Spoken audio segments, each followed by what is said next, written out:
Hey, everybody. Welcome back to another Bigger Than Life episode. In this episode, we're going to discuss Blood Brothers Mother, Issue 3 from DSTLRY by Brian Azzarello and Eduardo Risso. So let's go ahead and dig in. All right, we've got this awesome cover. Don't forget that the DSTLRY books are always oversized compared to a normal comic, but that just gives you a better chance to soak in this artwork in a bigger size.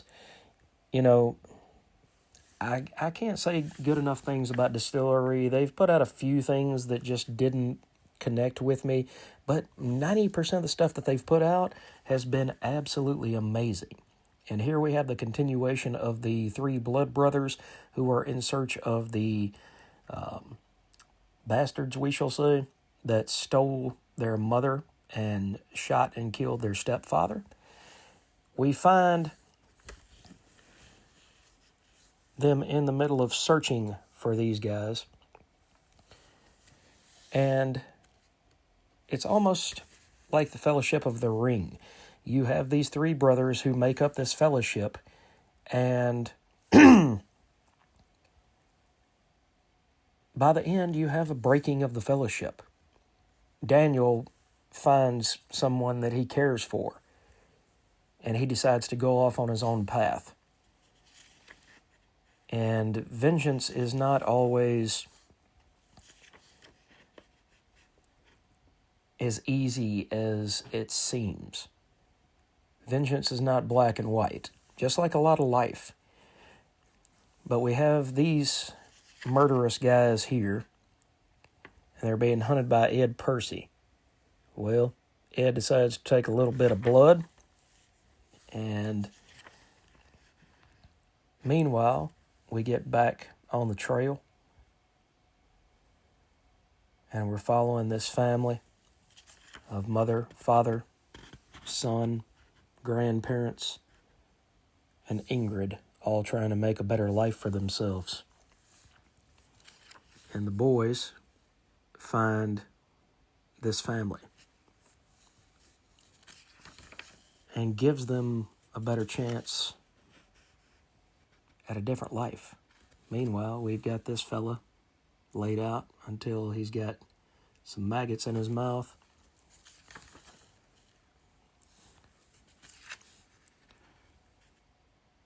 This was a really fast-paced book, guys. I'm sorry that I'm just kind of blowing through it, but it was really a fast-paced book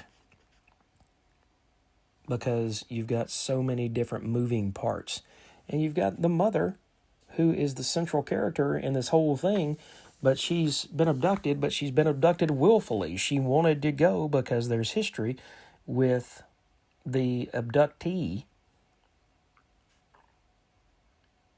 And so maybe she planned it all out. Who knows? We still hadn't gotten to the conclusion of this, so we're not really sure who's good, who's bad. There's a lot of gray areas, kind of like the Outlaw Josie Wells, the Searchers, something like that.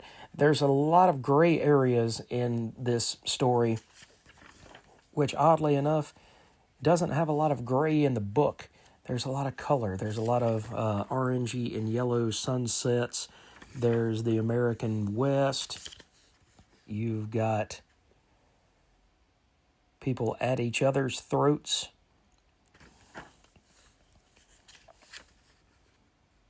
And in the end, you have a decision made. And that decision is two of the brothers decide to go their one way, and the third brother decides to stay, and he's going to stay with Ingrid and her family. So even though this issue was not as strong as the other issues have been to me in this series, this brings up the familial ties. Every man or every woman has to go their own way at some point. They have to find what way that is that they find their own magic in life. Their own purpose. Daniel's purpose seemed to be going with Ingrid and her family at this point. But in the end, will Daniel ever see his brothers again? It's hinted that they will not see him again. But blood relatives and found family are quite different. Blood, sometimes you fight with them, sometimes you scrap with them, sometimes you love them, sometimes you hate them. And there's, again, gray areas, 15 million gray areas in your blood relatives. But your found family, sometimes they take precedence over your lifestyle that you've lived with your blood relatives. You might decide to pack up and move to another city one day where you don't know anybody. Then you make friends. You go out, you watch movies, you join book clubs, you go drinking at bars, you go meet men, women, people that all of a sudden become more important to you than the people you've known your entire life.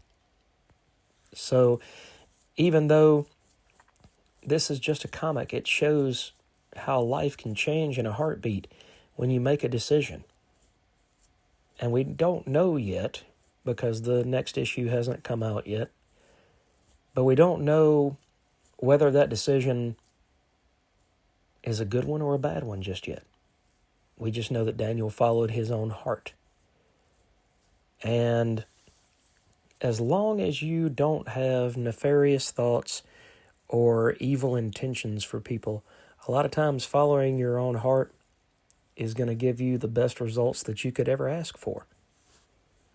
So this book is more than just a book. It's a morality tale. It's a story about family. It's a story about sons' love for their mother and how their mother can go off into a very strange, corrupt, different path. She can become twisted, or the father can become twisted and go in a direction where sons and daughters never think to follow. So, if you haven't checked it out, you might be able to find the first 2 issues still on the racks. Probably not, because these books come out almost quarterly.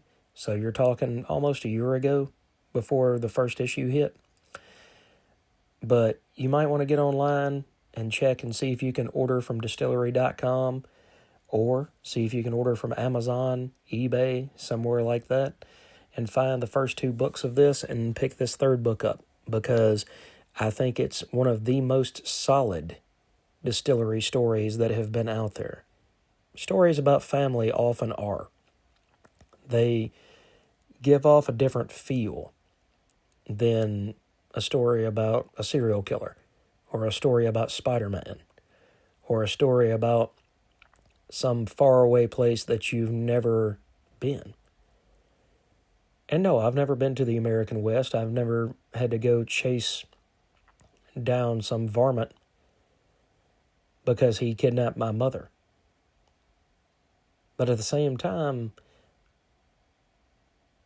your country of origin often has a lot of familial roots too.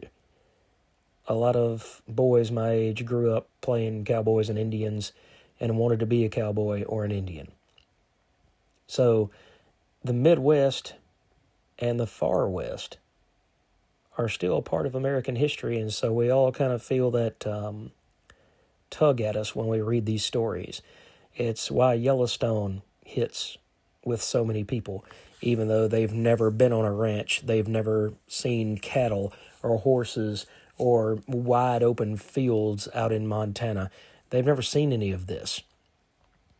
But at the same time, that family story just resonates. And I think Blood Brothers' Mother is along that same vein. Now, could you go make this into a TV show and make it another Yellowstone? Probably not. But could you go and make a really great 6 to 8 episode run of this on TV? I think so. I think you could make something of this. So go and check this out first before you see it on TV or on Netflix. And I don't think that you will be sad that you spent your money. I think it'll be well worth the effort and the time. And that's why this book is bigger than life.